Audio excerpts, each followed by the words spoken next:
Welcome back, folks. In today's video, we'll be going over everything we know about Netflix's adaptations of The Witcher. Nearly 2 years after its series debut, The Witcher Season 2 is almost here. Here's what fans are dying to know about the new season. We'll also be recapping some revelations and frustrations of the first season. Make sure to stay tuned to find out who will be starring in The Witcher Blood Origins and whether rumors of Jason Momoa's involvement are true. Firstly, creating a monster. The Witcher television series, graphic novels, and video game trilogy are based on a series of books by Polish author Andrzej Sapkowski. He made his debut as an author in the 1980s when he submitted an original short story to a science fiction magazine called Fantastica. This work was met with great enthusiasm, and he went on to publish a total of 15 short stories through his Poland-based magazine. He later decided to write full-length novels, and in 1994, the first of 5 books in The Witcher saga hit bookstore shelves. The series gained a huge following across Eastern Europe, and by the mid-2000s was adapted to television and film. When asked what his opinion of the productions were, Sapkowski is on record as saying, "I can answer only with a single word, an obscene, albeit a short one. I suppose he allowed for a little too much creative freedom in the contract. With technology light years ahead of what it was even at that time, the new adaptations have high production value and star power." Next, a slightly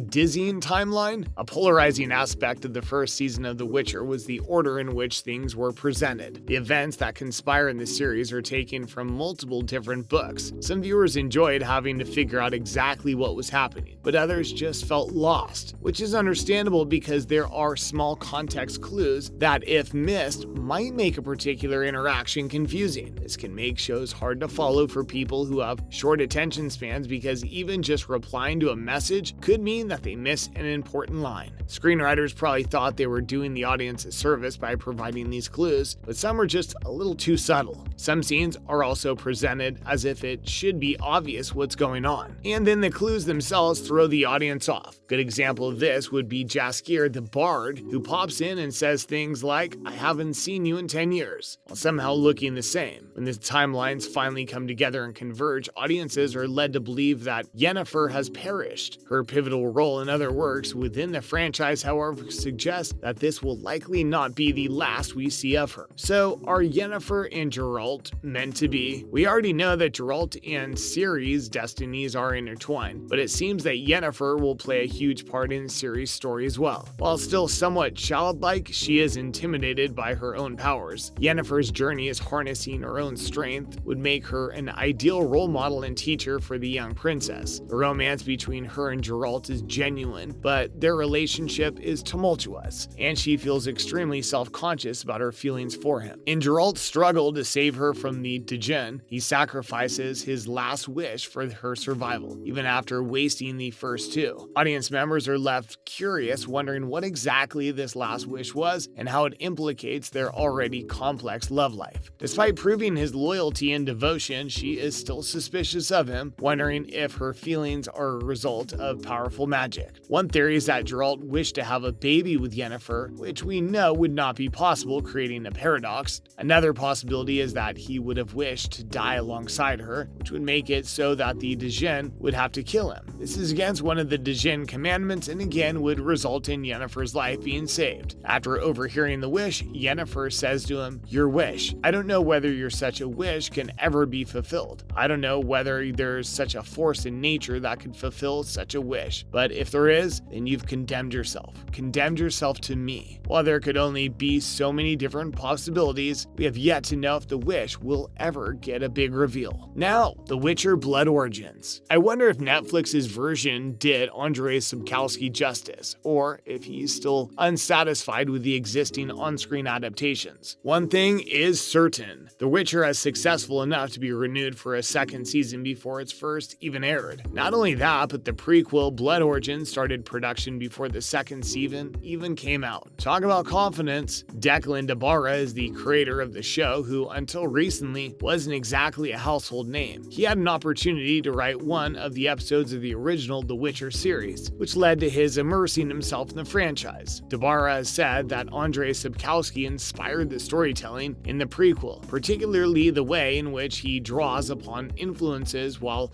writing the stories. He interprets folktales in history, Barra explains. And when you look at your own history, societies that had been of their own height, like the Roman Empire or the Mayan Empire, that'd be right before the fall, then there were dark ages again. So what will Blood Origins be about? Barra, alongside executive producer Laurence Hissrich, set out to create an in-depth exploration of the lore and rich history of the continent. While still early in the production phase, we can look at the plot summary available to the public and take what we know about other works in the franchise to make an educated guess on what kind of content is waiting for us in the new series. We know that The Witcher Blood Origin will be set 1200 years before the events in The Witcher. It's centered around the conjunction of the spheres, a supernatural cataclysm which has impacts that would last many years in this universe. This event is liable for the introduction of the various species of sentient beings and monsters found across the continent. It was also the catalyst that caused an influx of magic to the physical world through the crossing of different dimensions. We did get to see how the conjunction of the spheres affected antiquated elven society, and likely the reason for this disdain for our